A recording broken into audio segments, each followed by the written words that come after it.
I can totally get that. And I can Because also say this, like, that's a good question, especially because Myron's not just, he is, it's so cool how you are, because he's a lot like that. He's not just gonna let somebody come and touch his head. He's not gonna just go up to somebody. But God has brought people to him to speak into his life. You know, you'll know when it's God. You'll know. It won't be weird.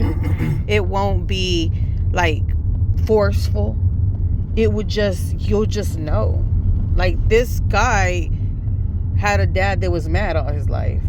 So he carried resentfulness too, and he acknowledged it. Maybe all the time they went to church, that guy,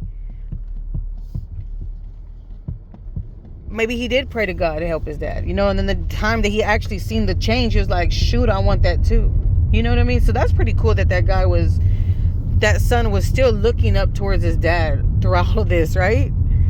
And then he was so hungry that man of God, he was just there to pour out, you know, to give him, not even to give him anything, but to just awaken what's already in him. God is already in you, Emery.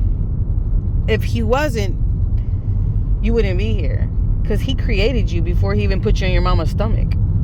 He did. He held you, and before he even decided to put you in your mama's stomach. So he's just bringing you back to that place, you know. So when people pour into people, it's just, I don't know, I guess I'll let Myron explain that part. well, from my personal experience, I had a guy who did that to me as well, and this guy was always angry. He was always pissed. Like, he was. So when I first got saved, because I grew up in church too, but I hated God. I hated church. I hated everything about it. The singing, the songs, the sermons. I just rejected all Wait, this. Zion. I didn't want anything to do with it. And so, and I grew up in church for years, but when I finally got saved and became a Christian, I still was angry a lot. And that's because of just years and years of being like that, just coming from a world of violence. And, you know, I was a gang member for 11 years. And so I was about that life. And if somebody said or did something to me that we didn't agree with, we had a different way of settling these things. But now in Christianity, you saying the way that we settle it is to forgive, is to love your enemy, is to turn the other cheek, is to do all of these things that you tell him, all this flowery stuff, all this nice stuff. And I'm just like, nah, bro, that ain't the way we get out. Like, we take it to the streets. And this guy, he was like, man, look, I know you want to change. I know you don't really see this, but just come here, man. Let me pray for you. And he did. He prayed for me, and he did the same thing, like touched me on my head. And here's the thing. Like, I'm not sitting there saying in that moment, I just sense, oh my God, I'm free, I'm delivered, and blah, blah, blah, all this stuff.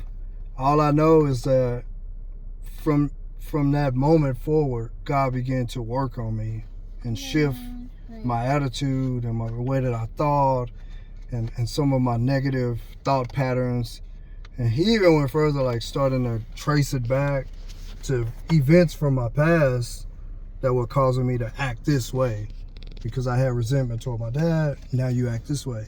Because you grew up hating God's people, you act this way. The people you saw in church were mean to you, so you act this way. And so it was a process. It wasn't just this immediate bam.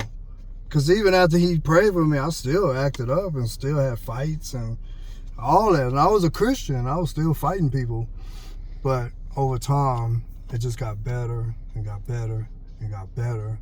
And just to trace it back even further, like the first night I got saved, because remember I was a gang member, I met a guy who had tried to kill me.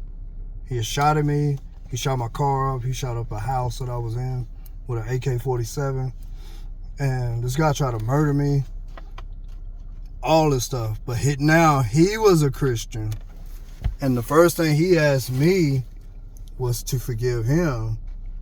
And I'm like, nah, bro, I can't we ain't doing this. Like, I was there for a different reason.